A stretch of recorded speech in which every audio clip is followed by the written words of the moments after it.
मैंने ऐसा सुना है कि जिस तरह हम अपना नया साल शुरू करते हैं, वैसे ही हमारा पूरा साल गुजरता है।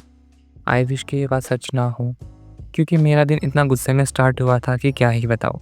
उस दिन मैं सुबह 4 बजे उठा था। हाँ, सुबह 4 बजे होमवर्क करने के लिए। पर भाई तूने तो किसी कॉलेज में एडमिशन ही नहीं किया है, फिर काहे का होमवर्क। मेरी बहन का, क्योंकि उसकी तबीयत खराब थी और उसने मुझे करने को कहा था और मैंने मना भी नहीं किया। तो सुबह उठा के मैं लिखने बैठ गया साइंस का होमवर्क उसका।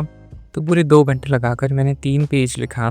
फिर जब मेरी बहन उठी और उसने देखा तो हमारी लड़ाई हो गई, क्योंकि हैंडराइटिंग ही मैच नहीं हो रही थी। इस पर हमारी भारी बहस हुई और मूड का सत्यानाश। बट एट द एंड मुझे ही उसका होमवर्क लिखना पड़ा। मूड तो ख़राब हो रखा था, अब इसे ठीक करना था। तो फिर किचन में चला गया दादी को थोड़ी हेल्प करने, और ये मेरे हाथों से बेली गई मेरे जीवन की पहली रोटी। अब मुझे थोड़ा बेहतर लग रहा था। सुबह जिससे लड़ाई हुई थी, शाम को उसी के साथ ठहाके मार के दिन अच्छे से खत्म हुआ। पर एक बात अब भी रह गई कि मैंने पढ़ाई शुरू नहीं की। इसके बाद आती है 2 जनवरी, दूसरा दिन।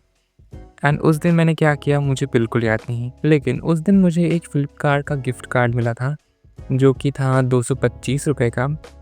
ये 225 से बढ़कर 450 हो सकता था, लेकिन आपके भाई ने 50% अमाउंट डोनेट कर दिया, तो बस बाकी बचे 225 रुपए।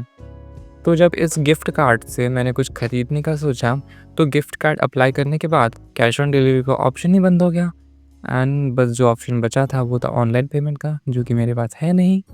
एंड उस वक्त ऐसा लग रहा था कि अगर पूरे पैसे डोनेट कर देता तो अच्छा होता, बट अब कुछ कर नहीं सकते हैं और गिफ्ट कार्ड मेरे पास पड़ा है।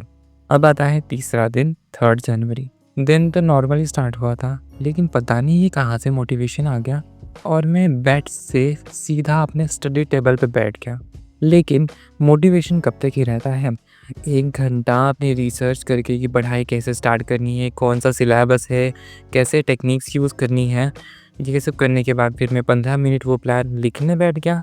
और फिर वो लिख के हो जाने के बाद मैं सीधा स्टडी टेबल से उठ के मेरे सोफ़े पर, और मेरी निगाह है मेरे यूट्यूब शॉर्ट्स पर।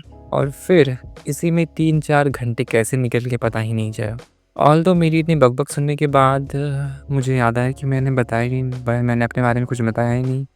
सो आई एम हेमंत एंड मैं सोच रहा हूँ नीट 2026 देने का।